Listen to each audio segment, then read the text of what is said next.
Sebanyak 37 orang yang diduga preman ditangkap oleh polisi dalam operasi Berantas Jaya di wilayah Kota Tangerang, Banten.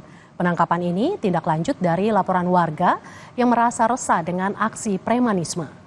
Dari ke-37 orang yang ditangkap, beberapa di antaranya adalah anggota Ormas yang kerap melakukan pemerasan terhadap pedagang.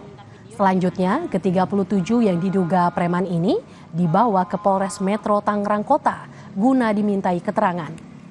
Dalam penangkapan ini, saudara, polisi menyita sejumlah barang bukti seperti minuman beralkohol dan sejumlah uang diduga hasil pemerasan, serta kwitansi bukti anggota Ormas meminta sejumlah uang kepada pedagang dengan modus uang pembinaan.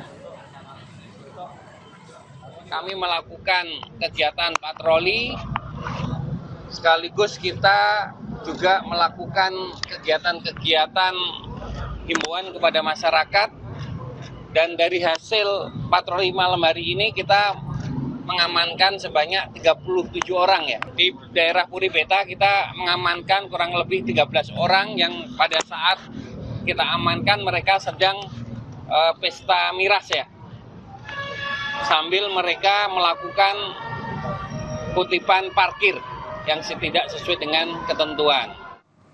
Sementara itu di Cimahi, Jawa Barat, saudara, sedikitnya 89 orang terduga preman terjaring razia. Salah satu terduga preman yang terciduk kedapatan membawa senjata api rakitan. Dari hasil pemeriksaan, polisi menetapkan 9 orang sebagai tersangka premanisme di wilayah hukum Polres Cimahi. Ke-9 orang tersebut ditangkap setelah adanya laporan dari warga. Kapolres Cimahi menyebut aksi preman sangat meresahkan warga. Bahkan ada pelaku yang mengancam masyarakat menggunakan senjata tajam dan juga senjata api rakitan. Dengan jajarannya mengamankan kurang lebih 89 orang. 89 orang yang mana 9 diantaranya dilakukan proses lanjutan atau proses penyidikan.